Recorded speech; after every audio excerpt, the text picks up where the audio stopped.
We have two new presenters, and also Subriya Vidanda is sharing the evening with us, or afternoon. Actually, for her, it's the morning. I believe she's in India right now, so no time zone problem there. And Paul and James, I should see you. Wonderful. And thanks so much for coming in to present on single cell models, computational predictive models. And it's really wonderful to have you as colleagues here in Luddy Hall. And I will do a brief introductions, but in general, this is your show. And I'm so glad you could join us on. So James Glazier is a professor of intelligent systems engineering here in the Luddy School of Informatics, Computing and Engineering. He's also the professor and director of the Biocomplexity Institute. His research interests are in computational biology, developmental biology, bioengineering, mathematical biology, and biosensors. Paul Macklin is associate chair of the Intelligent Systems Engineering Department here, also associate professor, and his research interests, if he doesn't take photos of beautiful stars and heavens, are PhysiCell, which is a computational modeling language, mathematics, cancer, computational modeling, and digital cell lines. And if he has any time left, then he tweets as Math Cancer, and you might actually like to follow him. It's super interesting. So Paul and James, it's up to you. I will be here to provide support, but I'm very much looking forward to this session. Thank you. Oh, had to find my mute button. Thank you very much for inviting us, and also for bumping us from 3 a.m. to 11 p.m. That was actually really very merciful of you, so we very much appreciate that.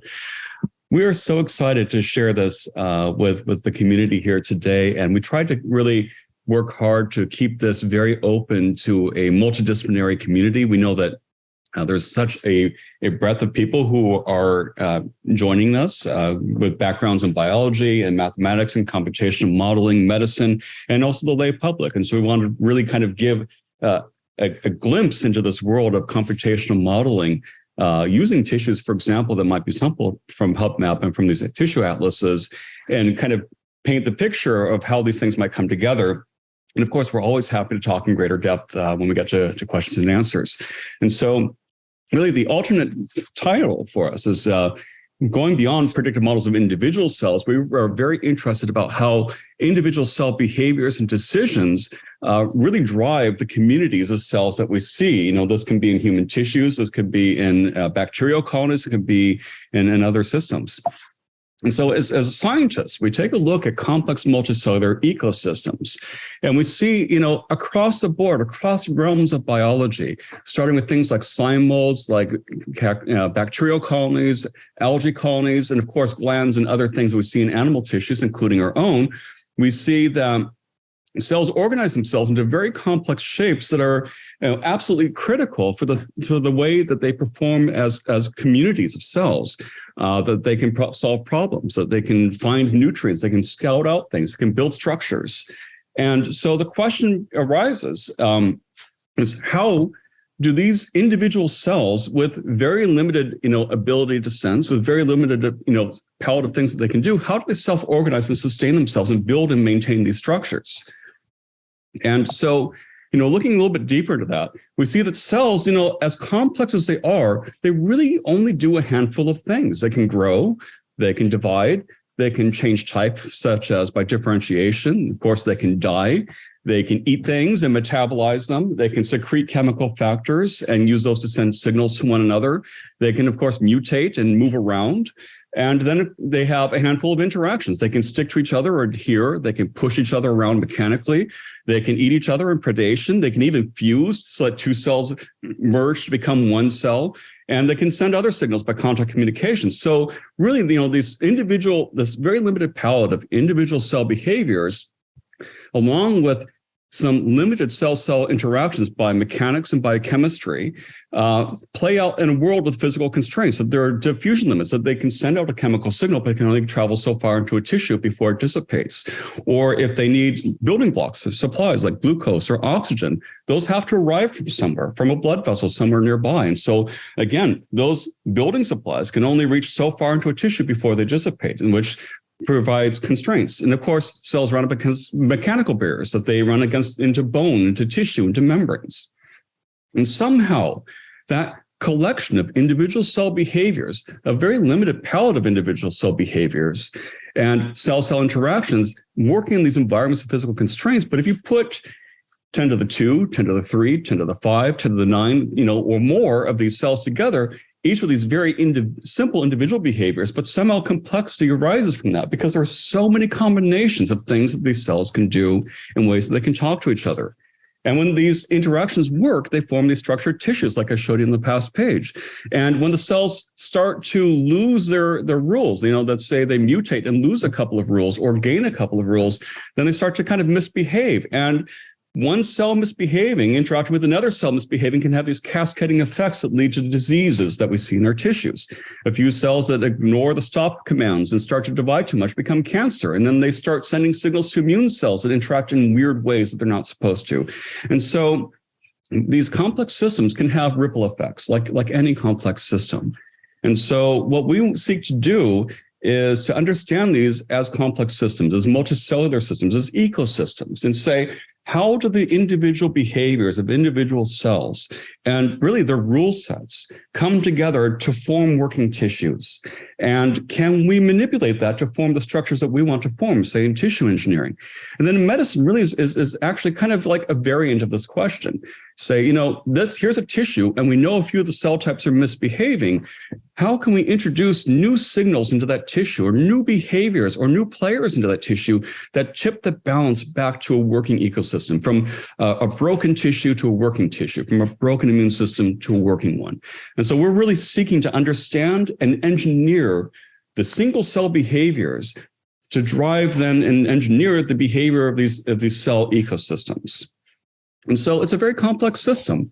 And so scientists, as a practice, build models to help us detangle the complexity of these complex systems. We want some kind of a simplified analog where we can kind of get our hands dirty and try to tweak things, change something, introduce a new cell type, introduce a new chemical factor, change and introduce a drug, and see and kind of observe how this system responds and use that to get insight on the real system that we really care about. This is why, you see so many experiments with mice and tissues and engineered tissues and cell cultures. Those are model systems that help us as scientists to form hypotheses and get new theories of how the systems react to the things that we do, the things that we change. And then that would give us insight into the real systems we actually care about, typically the human body and human health, and help us drive the design of drugs and therapeutics and interventions. And so scientists use these models, and models can come in all forms. They can be animal models like mice, like we're often used to. It could be in vitro systems like cells on a plate. It could be bioengineered tissues and other systems. And in our case here today, in the talk that we're giving, by our models are computational or mathematical. And so we want to use computer systems as our virtual laboratory to understand the behavior of human tissues. And so I'd like to introduce a little bit more of this idea of a virtual tissue. And you'll hear James Glazier talk more about this in his portion of the talk too. But a virtual tissue is a computer simulation that tries to combine the key elements that you see in a real tissue. You're going to have individual cells that can sense their chemical environment and their physical environment, and they can make changes to the environment. Cells that can process in their own forms of signaling networks, process the signals that receive from their environment to make decisions and then interact with other cells. And so you try to replicate as much of the core biology as you can in a virtual tissue, the movement of chemical factors across the tissue, the interactions of cells through adhesion and mechanics and of course, chemical interactions, and then go deeper into the cell and you start integrating gene and other networks that we're getting from complex consortium atlasing projects such as HubMap.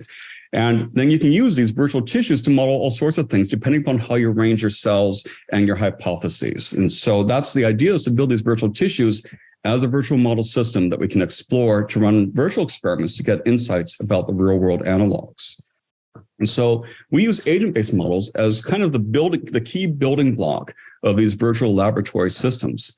And so the idea with an agent-based model is first to think of each cell as a software agent. So it's basically just a little agent in a virtual space. And each one of these agents, to make it more biological, will first of all have an individual state. It can say what kind of cell I am, where am I, what's my position, what's my velocity, where am I moving, how fast.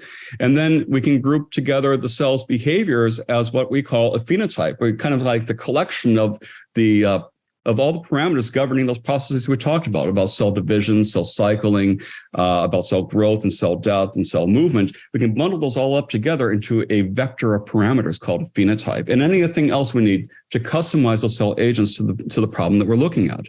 And so that's the start, right? That each cell has its own individual position and its state.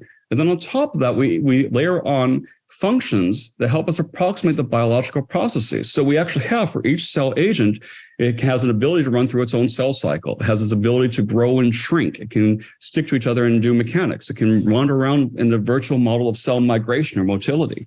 They can secrete chemical factors or uptake and sample them. Cells can even phagocytose or eat other cells or attack other cells like immune cells and go through transitions. Say a stem cell might turn into a differentiated cell, or an inactivated myeloid cell might turn into a CD8 T effector cell. So you have all these different processes built in to every single individual cell. And then what we're going to do is we're going to start layering these into an environment. So the next thing we do is to say, okay, we have these cell agents. Each one of these have the individual behaviors, start approximating them as individual biological cells. And now we place them into a virtual environment. So this is our tissue. And in that virtual environment, cells can secrete and consume chemical substrates, things like oxygen, glucose, or growth factors. They can also secrete chemical signals like IL-6 or other chemical factors that cells use to communicate. And then those chemical factors diffuse through the tissue and can decay. They can be released by blood vessels and other elements in our virtual environment. But we together build this chemical environment that allows us to start looking at the chemical communication between cells. And then the cells in our virtual environment, these cell agents, already have their own methods to say, here I am at a certain location. I can sample the chemicals available here. I can consume them, say, consume some oxygen and glucose and pass them on to a metabolism model to grow the cell. Or the cells can sample them to say, oh, I'm sampling a chemical factor that changes my behavior. Or they can perform biased random walks like chemotaxis. They can wander up gradients of chemicals to say, the oxygen's pretty low here. Maybe I better migrate someplace where there's more oxygen. So now we have the cell agents that have their individual properties and their individual behaviors. They live in a virtual environment. And next, we're going to say we need to start adding the biological rules that are our hypotheses of how the cells behave. And so the way we like to think of that is that cells are basically, they act like signal processors. And so there are so many signals available in an environment for a cell to sample. These are stimuli. These are the things that the cells can respond to. And so some of the fundamental things that cells can respond to are things like chemical factors in their environment. So they can sense how much oxygen they have, how much glucose they have, how much of that chemical factor has been secreted by some immune cell nearby. Of course, they can also sense mechanical signals in the environment, things like how much extracellular matrix or scaffolding in the tissue there is, how much collagen, whether they're on a barrier or not, whether they're in a dry tissue or a wet tissue. So there are all sorts of things that they can sense. They can even sense contact with other cell types. So they say, oh, I sense that I'm in contact with a dead cell. I'm in contact with a live cell. And in fact, it's an immune cell. So cells can sense all sorts of things in their environment. And the interesting thing about biology that makes it different than just basic physics is that those signals drive behavioral responses in the cells. So the cell samples a signal, and then it changes the behavior as in a response function.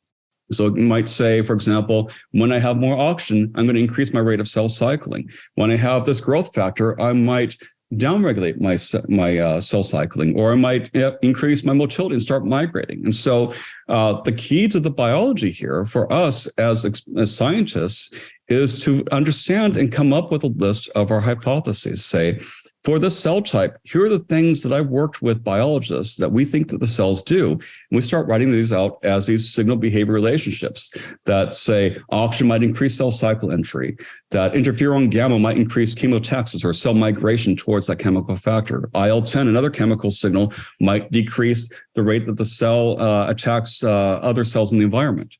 And so we're going to make a list of these biological hypotheses and list them as these signal behavior relationships that become the rules of our cell agents. And so we directly turn biological hypotheses and observations into the programmed behavior of our cell agents in these simulations. And by allowing the cell agents to have a lot of heterogeneity, we can capture the variability and the heterogeneity that we actually see in the tissues, that cells can each have their own, of course, cell types. So we can have a broad variety of cell types in a simulation, each modeled with a different agent or agent type. And each one of those agents can have its own behaviors and its own state. And so you might have a whole bunch of cells that have, the same type, but they're exposed to different chemical signals, which means that they have different behaviors throughout that environment. And of course, by allowing cells to have different types, each one of those types can have its own individual rule set. So you can have immune cells that act one way, and fibroblasts that work a different way, and epithelial cells that work a different way, and put these together, and the cells can start to specialize and interact and build the structures that we see in real tissues. So it's like a virtual version of developmental biology to form tissues right here in our computer simulations. And just want to point out that there are many, many different ways to represent cells and cell shapes. And so depending upon your computational question that you want to ask, you may use different tools to build your virtual microscope. And so some cell models like CompuCell 3D, which James Glazier is going to show quite a bit here later on in the talk, you can really get down to the level of describing individual cell shapes using something called a cellular paths model. But that allows you to basically to break space down into a bunch of little tiny pixels and say each of these pixels may belong to a different cell type and kind of merge around those to represent the shape, just like you use pixels in the picture to represent shapes. There are others approaches and other software frameworks that can implement actually a broad number of approaches. Given that we want to keep this kind of general, we're not going to get really into the technical depth of all these approaches, but it's really worth remembering that there are many ways to computationally model a cell and a collection of cells. And that actually leads to a lot of freedom, but you have to be really careful to make sure that the approaches match up. And so many approaches that we just showed you actually go down all the way down to the level of representing cell shape, either by these pixels or by using a mesh to kind of describe the surface of the cells and how they're evolved. Other models, like the PhysiCell models that I build, say that we're not really quite as interested in the individual shapes, but we want to efficiently model many, many cells. And so it's called a center-based model, where we say every cell has a position and a size and a volume and maybe an interaction distance, but we're not necessarily going to model the individual shapes. So there are going to be some trade-offs there, that if you want to model all the way down to shape, you can model some fantastic detail, but it comes at a great computational cost and may limit the number of cells you can model. Or you can kind of say, let's zoom out just a little bit, not worry so much about individual shapes, just model their positions and their interactions and their sizes, and you'll be able to model many, many more cells, but you may not be able to capture shape, and sometimes that can make a big difference in your predictions. And so one interesting question that does emerge and is something that we're continuing to follow up together on is that because you have some freedom in choosing different approaches to build these virtual laboratories to study your cells and your tissues, there's a danger, right? That the predictions you get out of a model may be a quirk of your formulation rather than the actual true biology. So to really do this well, and this is going to be a wave of the future, is to say, I have a particular problem I want to model.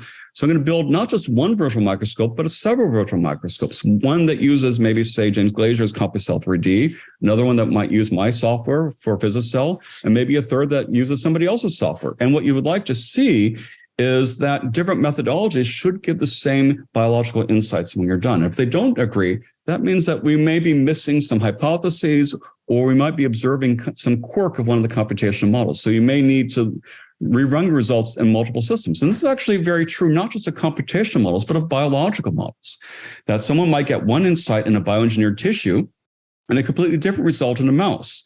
And that has to be reconciled. And so what people have to do replication studies. And the same holds for computational models, just like any other model system. And so this is actually a really important and ongoing topic in computational modeling in these virtual microscopes, to develop the way to compare models and make sure that they're really truly giving the same results. So what I'd like to do is kind of give a vignette, kind of a self-contained story that shows this idea of how we can combine simulation models and traditional biological experimental models to gain new insights on cancer, in this case, on hypoxia. And then what I'm going to do is I'm going to then turn it over to James Glazier, who's going to give a little bit further depth on some other techniques for modeling cells all the way down to their shape and give a live demonstration of those codes. So one question that we run into in cancer is addressing hypoxia and the impact of hypoxia, which means low oxygen, on the behavior of cancer cells. And so one thing we know about cancer that we've discovered over the years, just through lots of observations and clinical studies as well, is that hypoxia can change cancer cells for the worse, that it's like a harsh condition. And many cells respond to harsh conditions by turning on their survival mode. And so in hypoxic cancer cells, they'll often kind of dial down adhesion, which means they stick to each other a little bit less. They will dial up motility, which means that they start migrating. And in particular, they also change their metabolism, which means that they can become better at adapting, surviving, and metabolizing alternate forms of energy to help them survive these low oxygen conditions. And you put these together and these cells become really good survivors. They start migrating, they can survive the harsh conditions and outcompete their neighbors, and they can escape to form metastases. And we know that often in many cancers, when they start adapting to low oxygen, it's kind of the beginning of the end, because that's when they start developing their capacity to leave the original tumor and start migrating, colonizing elsewhere in the body. And that's really when cancer goes from bad to really bad and serious.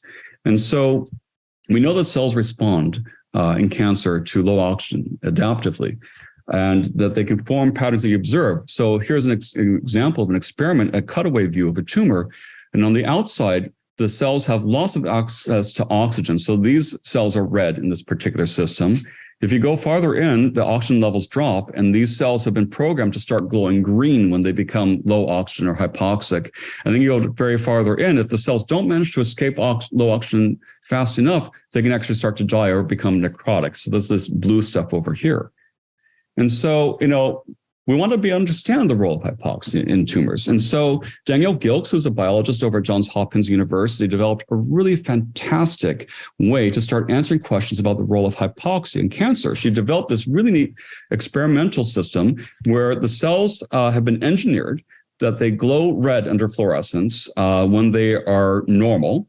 And then if that cancer cell has been exposed to low oxygen, it will basically perform CRISPR-Cas9. It'll do its own gene editing on itself, and will snip out the red gene and get rid of it, and then activate a new gene to make it start fluorescing green. And it's a permanent change. That's the cool thing about it. You can say that if this cell has been exposed to low oxygen conditions at any point in its history, it will change color permanently to green, and we can track to see where it goes. And so we can answer all sorts of questions like, let's look in the lung of this engineered mouse now and say, let's look at all the little tumors. Are they green or they're red? And if they're red, we know that that's a tumor cell that managed to metastasize to the lung and never has experienced hypoxic conditions.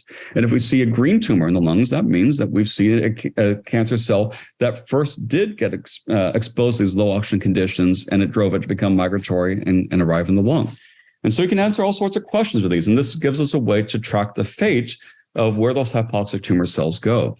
And so one question we had together when we started looking at Danielle's system is saying, suppose a cancer cell has adapted to low oxygen conditions by increasing its migration and changing other characteristics. What happens with that cancer cell when it leaves that harsh set of conditions and escapes the hypoxia back to a normal oxygen condition? And will it keep the new invasive program or revert back to its old program? And if so, how long does it take to revert back to its old program? So we need to explore what we call this notion of phenotypic persistence. How long does this new phenotype, this adaptation, persist for a cell after they escape the bad conditions? And so we built a simulation with the help of Danielle. So she helped us come up with the hypotheses, the rules to add to our cell agents. So first, we simulated the environment. We modeled the movement of oxygen from the tissue into the tumor. And then, depending upon the tumor cells, we made red and green tumor cells. So the red cells are the normal tumor cells that start off that have never been exposed to hypoxia. So they will consume oxygen because they need it to metabolize. And then we go with kind of standard hypotheses that they grow faster if they have more oxygen because they have more energy and resources available. And they die faster if they have low oxygen. And then the other rule we added for red cells is that the longer they've been exposed to hypoxic conditions, the more likely they are to snip out that red gene and turn into green cells that have been hypoxically adapted. And so the green cells have faster migration towards regions of higher oxygen conditions. And then the unknown is how long do they retain that higher migration behavior? And so we wanted to explore a variety of hypotheses in virtual experiments. So hypothesis A is that when a green cell escapes, they immediately change back to their old behavior. So they have no phenotypic persistence. Hypothesis B is they continue migrating for a little while and then revert. So it's a transient, or short-term phenotypic persistence. And then hypothesis C is that when they've changed, that change is permanent. So they will keep migrating forever, and that'll be permanent phenotypic persistence. And so we programmed 3 different variants. So we basically formed 3 separate sets of experiments, virtual experiments, where we tried hypothesis A, B, or C, run the simulations, and then compare those to the experimental results. And so whichever simulation matches experiments the best, that hypothesis with the closest match is going to be the winner. And that's the hypothesis we would conclude is probably correct. And so when we ran these experiments, hypothesis A, where there's no phenotypic persistence, but the cells immediately revert back, we got these very consistent green and red ring structures, and which makes sense. And if you really zoom in, you see that basically the green cells, they are hypoxic, so they increase their migration. And then the moment they reach safety, higher oxygen conditions, they stop migrating. And so there will always be some red cells ahead of them that have never experienced hypoxia. And then the green cells kind of catch up to just the very edge. And this whole thing kind of keeps growing out. And green cells never make it through because they have no reason to. They stop migrating. That doesn't match known medicine. Unfortunately, it would be great if this were true, but unfortunately, we know that hypoxic cells do break out of the tumor and go off to invade and form metastases, or these distant growths. So we rule out hypothesis A. We said that doesn't match. Hypothesis B, where we have transient phenotypic persistence, where at least for some amount of time, after they escape low oxygen conditions, they keep migrating at least a little longer. And if you really zoom in at the edge of the tumor, you see these plumes of green cells invading into the red tissue. And that seems to match observations. So we would say that this makes sense. And so we don't eliminate hypothesis B. Then hypothesis C, where they change type permanently, we see that they just keep on spreading and spreading and spreading, but they don't necessarily slow down to form a colony, which doesn't quite match our evidence either. We know that they do form an ability to slow down, stop, and grow and form new hypotheses. So probably hypothesis B is most likely. So now it's time to go and compare it to experiments. So here's a typical simulation on the left. Here we see the tumor started off with normal oxygen, then it got low oxygen. These cells are kind of turning to green now and starting to invade out. So you do see some cells make it out, although the tumor is growing pretty quick too, so it catches up. And if we look at a computational tissue here, we see these green plumes of invasive cells invading into the normal oxygen tissue. The interesting thing is we showed this to our collaborator, to Danielle, and she said, wow, these are exactly what we see in our mice. And so we see here a typical tumor in a mouse model, also with this red tissue that's never seen hypoxia, with these plumes of green cells invading into the tissue, exactly like the simulation. So it's really cool that we said a very basic simulation model when we examined 3 alternative hypotheses, and this hypothesis managed to create these structures that we see experimentally without any further prompting, without any further advice. The other interesting thing about them is that this allows us to say that, the experimental system with this novel green-red system was able to see these structures for the first time. These structures are really not visible in a normal histology section. You really need to be able to color them to say who has been hypoxic, who has been not. And so these were previously invisible until we had the new experimental system. And then you add the computational model on top of that and say, now we can not only see new structures for the first time, but we can come up with physically grounded hypotheses to explain why they're occurring. And we were able actually to run further follow-up experiments that further confirmed the hypotheses that we came up with computationally. So really the take-home messages here is that simulations and experiments can go hand in hand in biological discoveries. Novel experiments and new novel technologies can reveal new biology, and simulations and mathematical models can test possible rules to explain the things we've seen for the first time and help us to form new experiments that help us confirm these simulation-driven hypotheses. So now we're going to turn over to James Glazier, who's going to talk more about virtual tissues and the way we can further build these computational model systems as virtual laboratories to build and test things and to drive our engineering.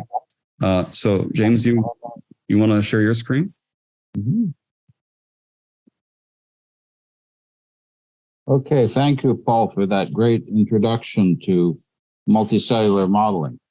I thought, given the detailed example that Paul did, that it might be useful just to review the wide variety of different kinds of applications this kind of modeling can find. These are examples using our CompuCell package. As we pointed out earlier, anything that you can do in CompuCell, you could do in PhysiCell if it's right. And so here on the right is a simple example of a tuber growing in 3 dimensions. And what we've done here is we've added vasculature, and the vasculature is responding to a growth factor secreted by hypoxic cells. And so we're getting neovascularization in the tuber. We could ask, how does that affect tuber growth, tuber spread, evolution in the tuber, and so on. Down on the right is also neovascularization, but this is a different situation. It's not a cancer. This is the invasion of blood vessels into the retina in age-related macular degeneration. In this case, you have a tissue which normally doesn't have blood vessels in it, the back of the retina. You have invasion of the retina by blood vessels, and those blood vessels then go on to spread, proliferate inappropriately, and break down the structure of the retina, and eventually cause the total destruction of the local tissue. And it's a situation which can lead to blindness in a period of about a year. In this case, we became interested in this problem because the basic hypothesis was that the disease was caused by excessive growth factors, but treatments based on growth factor hypotheses didn't work very well. Our analysis suggested that, in fact, the issues were adhesion defects within the various layers of the retina. So this is using the same kind of modeling to explore an eye disease. Up here, we have a proliferative disease, like cancer, but not cancer. This is a genetic disease, a relatively rare genetic disease called polycystic kidney disease. In polycystic kidney disease, Paul mentioned the stop signal and the importance of cells not obeying the stop signal. That can trigger cancer, but it can also trigger non-cancerous cystic and tumorous phenotypes. In this case, your kidneys continue essentially to grow after normal growth would stop. Effectively, the signal that tells your body to say you've grown to full size, stop growing, isn't received by a small number of cells. And those cells then proliferate and form cysts. And at the moment, people die if they don't get a kidney transplant. Their kidneys get to the size of watermelons and they'll die. And there were a number of hypotheses about why the cells were not respecting the stop signals. In this case, these simulations again identified particular adhesion defects as critical, and those adhesion defects have led to drug targets, and we're now trying to start clinical trials of drugs related to targeting the mechanisms that were identified in these simulations. On the bottom left, we're applying the same kind of simulation in another eye disease, in this case, diabetic retinopathy. In this case, you have a situation where blood vessels as a whole drop out and lead to damage. And in that case, there are a variety of treatment options. One way you can treat the retina is to try to essentially build fire breaks. You go in with a laser, you ablate tissue to reduce the oxygen demand, but that's destructive in itself. And so this was a study trying to identify areas of maximum risk in the retina where you could target treatment more effectively and do less damage. Another area where we've worked extensively has been with the U.S. Environmental Protection Agency. They have a computational toxicology program focusing on embryonic toxicity, and they've been using now this kind of modeling for about actually more than 10 years, started looking at blood vessel development, trying to understand how different chemical species can lead to disorganization of blood vessels in embryos. They've worked on estrogen mimics and disruption of male urogenital development. There's been a lot of concern about particular molecular species, for example, flame retardants, potentially leading to disrupted genital development in male humans, certainly also in male animals. This was a study looking at early genital development using the same methods. You'll see here the kinds of layers that Paul was talking about earlier. You'll have networks of molecular control within the cells. You'll have cells interacting with each other by contact and local signaling. You'll have long-range chemical organization through diffusion, and you'll also have mechanical forces acting over long ranges. At the bottom is another developmental toxicity mechanism, this time by Shane Hudson from Vanderbilt University, who works a lot with the EPA in this area. In this case, what they're interested in is the formation of the bone structure in the roof of the mouth. If the two bones, when they during development don't come together and fuse in the middle, you develop what's called cleft palate. This is a very distressing, usually non-lethal, but very difficult to treat developmental defect, relatively common in humans, leading to disfigurement and potentially many serious consequences. And they've been using the same kind of modeling to try to understand what the molecular species are and why those particular molecules lead to disrupted development. One of the key things, both in toxicology and in developmental biology and in medicine, is that we have tremendous understanding these days about what happens at the molecular level inside cells. We can do single cell proteomics. We could do the kind of atlas work that HubMap does. However, we also have treatments, drugs that act at the molecular level. But what we care about typically in a medical context is not what happens at the molecular level within individual cells. What we care about is the response at the level of tissues, organs, and the whole organism. And because of the levels of interaction between cells, between tissues, between organs, you can't infer what will happen at higher levels of organization directly from what happens inside single cells. Killing a single cell may actually lead to more proliferation. Promoting proliferation at a given location may actually lead to additional cell death.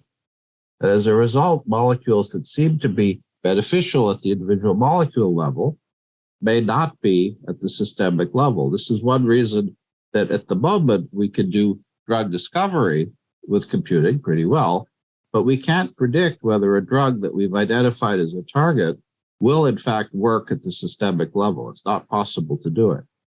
And as was pointed out in a meeting I was attending the other day, the success of clinical trials, phase 3 clinical trials, hasn't gone up in the past 20 years. We still don't have the ability to predict whether a drug candidate is going to work or not.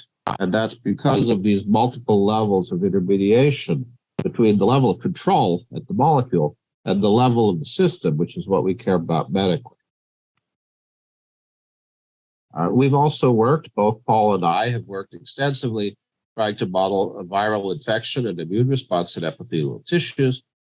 This is a model of a number of cell types in influenza infection in the lung, showing the invasion by various immune cells and the spread of virus. This model was validated against extensive experimental data in animals. This is the kind of thing which we might use then to try to understand new infections in the future. Paul has beautiful simulations of this kind as well.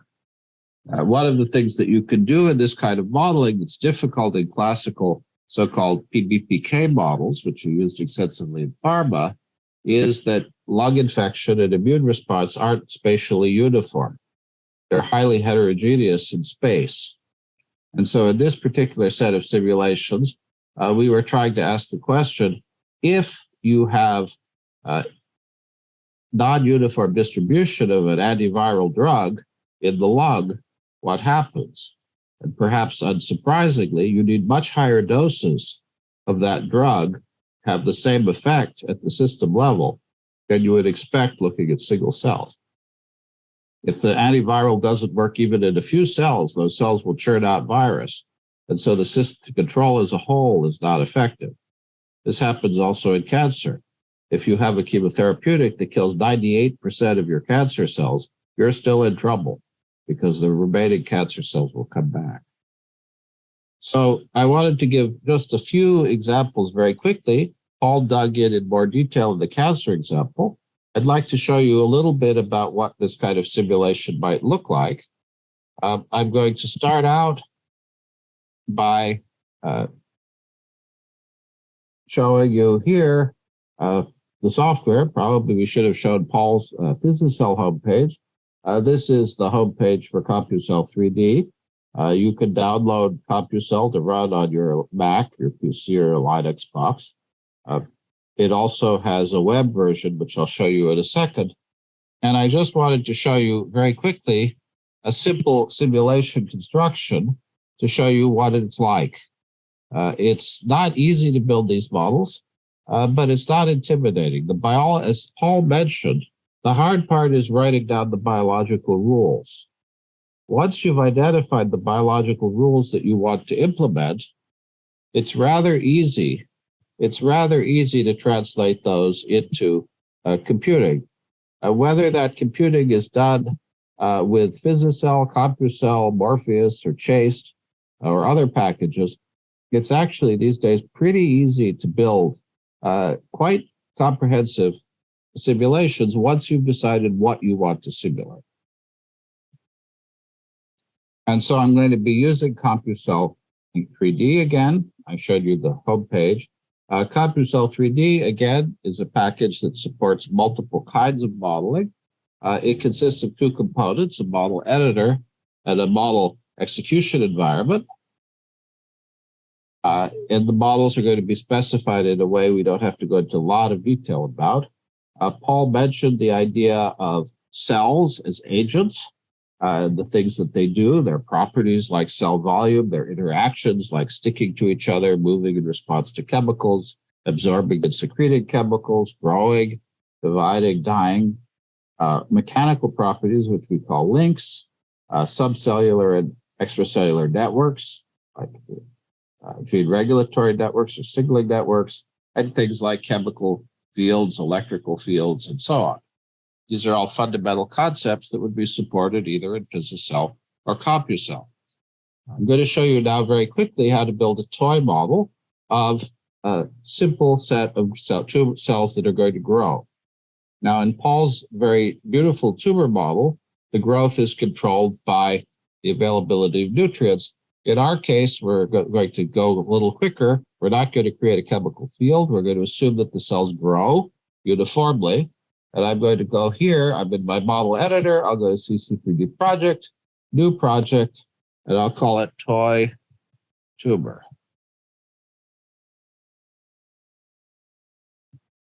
And I'm going to then create an environment for that tumor to occupy.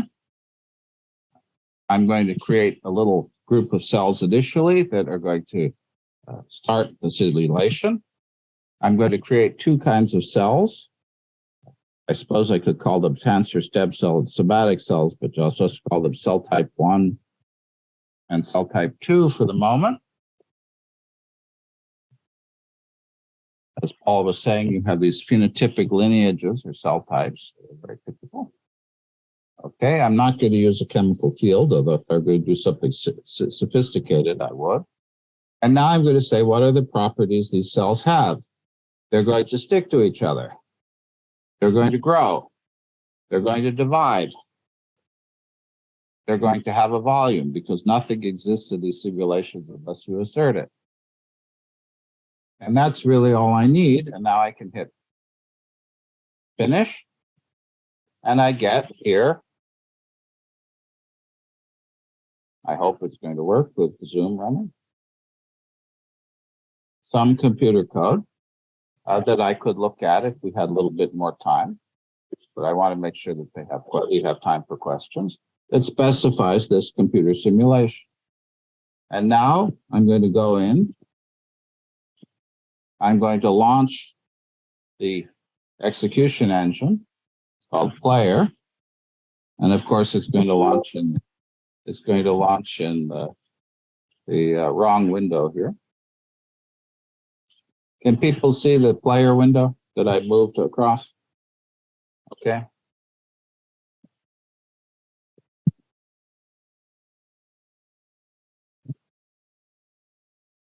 It's going to crash on me. Let's see why it crashed.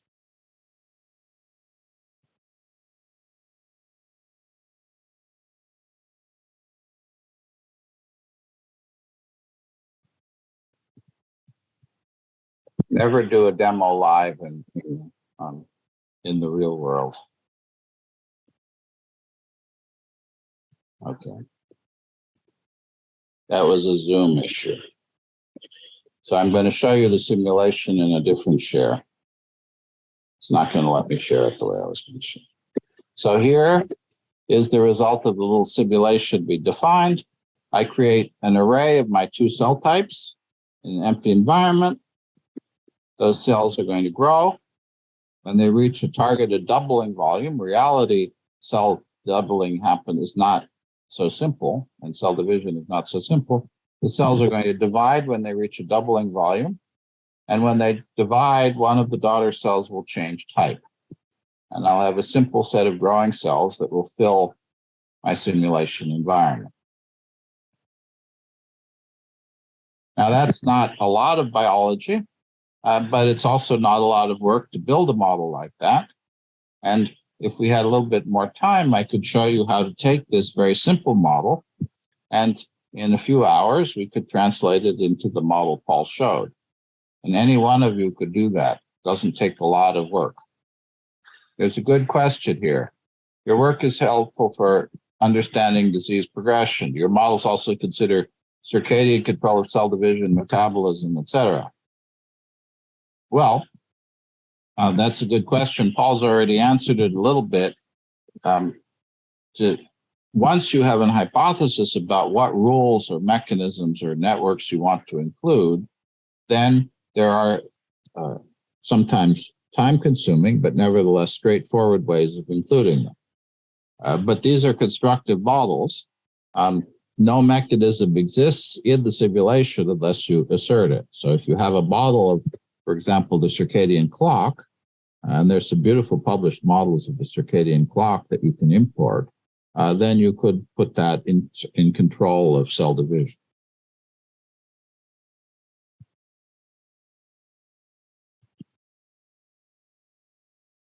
Okay. The last thing that I wanted to do was just to show you, given that Paul showed this beautiful simulation, and he had a link to his online code for simulating hypoxia and cancer, I wanted to show a little simulation which you can also run online. Let me grab the link for that. I'll put it in the chat if people are interested.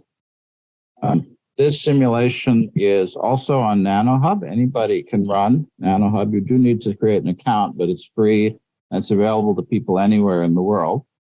This is a little simulation of tumor growth. In this case, we have stem cells, somatic cells, necrotic and protective cells in the tumor. There is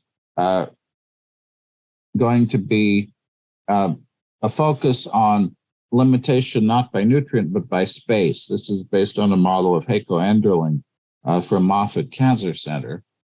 And what we can do here is the properties of each cell evolve independently of each other. And we're going to imagine that each cell division, there is a chance of the cell mutating, and that mutation can affect the cell's motility, its adhesion, its ability to replicate, its interaction with its neighbors, And you're going to see a whole list, laundry list of mutation amplitudes and amounts for various factors. We're not going to go into the details today. But one of the paradoxes in cancer is that sometimes cancer treatment promotes cancer progression. You resect the tumor grows back and it's more aggressive. You give a chemotherapy and the cells develop resistance to the chemotherapy. And so this is a very simple simulation of cancer evolution. We've been very careful so that the evolution of the variance of the cells does not change any of the properties. It is neutral. There's neutral evolution. And one of the options here is to actually do a neutral evolution simulation to show that nothing happens if you don't apply selection. And so this is a focus on how what's called tumor as environmental system or microenvironment. It's a focus on microenvironmental effects into cancer. And you have a variety of kinds of treatment that you can implement. Surgical resection, radiation, chemotherapy, and a caricature. We'll just pick one, surgical, say. And then we can select a simulation to run. And in this case, we're going to say simple somatic simulation. And the simulation will start. And here, because there are a lot of metrics, I have to be a little bit careful about what you see. Let me try to make the simulation bigger. As Paul said, there's a trade-off. In PhysiCell, you have point-like cells, but you could have a lot of them. In CompuCell, you can simulate easily tens of thousands to about 100,000 cells. PhysiCell, you can simulate millions of cells. One nice thing about a simulation of this kind, of course, is that you can monitor anything. We can monitor how many dividing stem cells there are, how many mutations there are, and so on. And I can run the simulation, and I can see how the simulation's behaviors, like the stem property of the stem cells, evolve in time. And I can study how selection works in this simplified tumor. Why is it that you get the sequence of hallmarks of cancer? Why do they happen in the same order? Evolution, the mutation and variance is happening in everything simultaneously. A mutation could upregulate adhesion or could downregulate adhesion. It's selection in microenvironment that's critical to cancer evolution.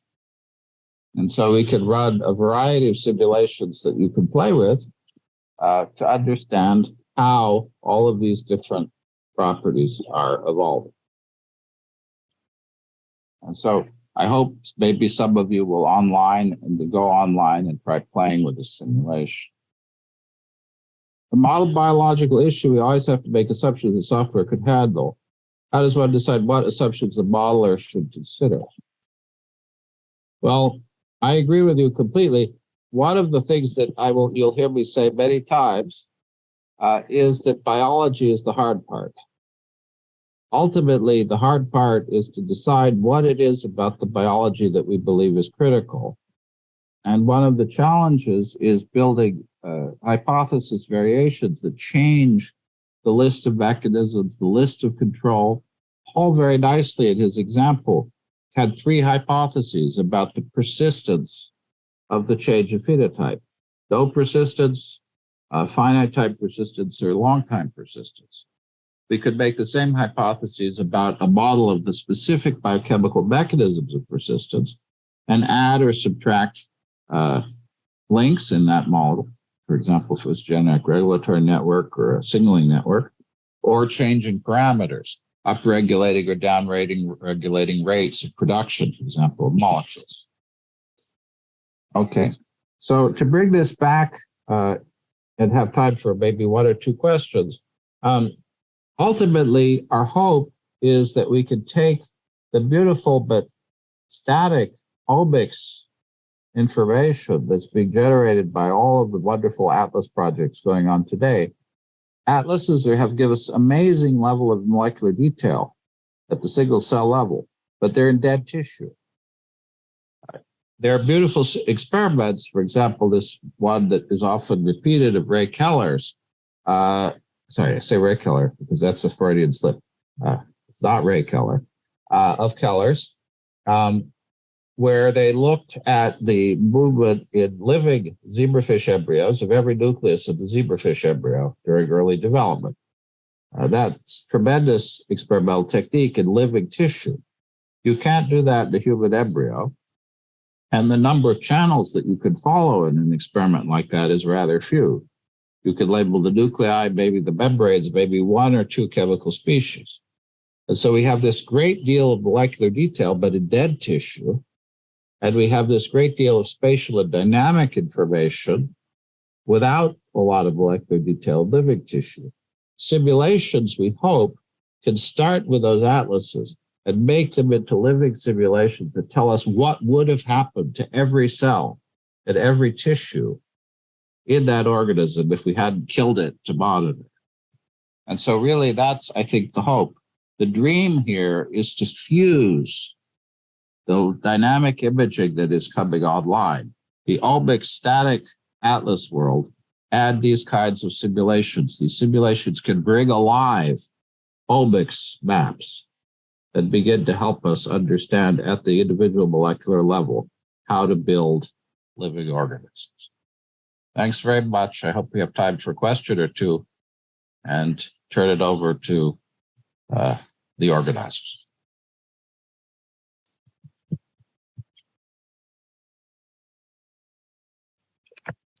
Great presentation. Thanks so much to both of you.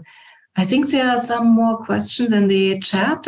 One is to Paul. Are all cells created equal in their contributions to the system, or are there keystone species in cellular ecosystems? I think the latter. I think the stroma really sets the tone for cell behavior. Is this what you see in the data?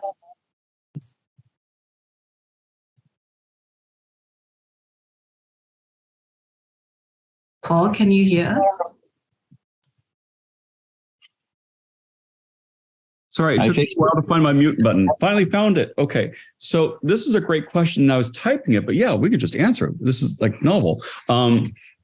So the way that works, right, is every cell type has its own individual rules or hypotheses. So they have the rules of how they act individually. They have rules about what signals they're sending, and rules about what signals they're receiving, what signals they respond to, and how that drives behavioral changes. And so being a keystone species in an ecosystem really is an emergent phenomenon of the balance of those rules, that some cells, cell types in particular, would respond to the net balance of those rules by saying being apex predator, because they're known to eat other cells and they're available and they might be regulated by the cell types. Or one cell type may end up being some kind of critical element, that it's eating one type and food for another type. And if they die out, then you can kind of kill off the whole ecosystem.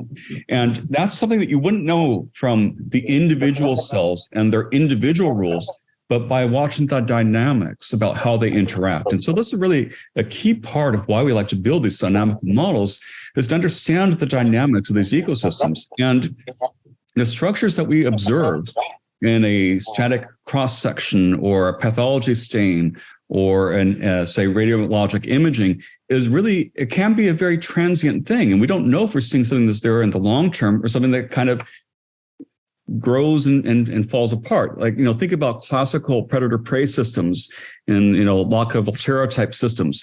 One will go up and then the other will go up and the other one will go down. So, the prey go up. And so there's an algae bloom. And then the predators swoop and say, plenty of food, fantastic, eat it all. And then there's a crash in the algae population. And then you have too many predators that have nothing to eat, so they all starve to death. And then with the predators dead, the algae can grow back and repopulate again and get these oscillating waves. And so if you were to take a snapshot of that system at any one time, you might come to a very wrong conclusion about that system. And you really need to trace out the dynamics. Same is true in immune systems, right? That you can have here our food in some sense is the tumor that blooms, and then you get other cells that detect that and trigger inflammation that draw in different immune cells that start to predate on those tumor cells. But then the tumor cells have natural selection processes and actually can start to evade the immune system and tune them from a pro-inflammatory to an anti-inflammatory state. And so you get these dynamics. And the fascinating thing, too, is that you'll see swarms of immune cells. So they might temporarily band over here and then attract other immune cells over here, and then they eat a bunch of tumor cells and they kind of dissipate. And so you get these swarms and dissipation, and you get glimpses of that in your pathology images. But seeing the dynamics changes the name of the game. And we've actually had live calls with career cancer biologists and immunologists say, wow, we've never really seen those dynamics except maybe in virtual microscopy, but we can only see, a couple hundred cells. So seeing that really just changes the way I think about what I'm seeing in pathology. And that's really the name of the game, is seeing what emerges from these individual rules, and hopefully talking with people like Kari, like Luis, like other people who can kind of say, now can we get this complex systems analysis to analyze the graphs that emerge from these interaction networks. The combination of simulations and analysis might give us new insights. James, I'm sure you have a lot more you want to say on this. And we might be out of time. So please, let's thank everybody again. Thank you, Supriya, also for asking questions, helping to moderate this session. Wonderful to see young talents come in also, in addition to having them senior experts present. It's my great pleasure to give it over to Devin Wright. I'm going to bring in some new participants. And thank you, Paul and James. Thanks for taking on one of those night shifts. And again, there's no bad timing in those 24 hours.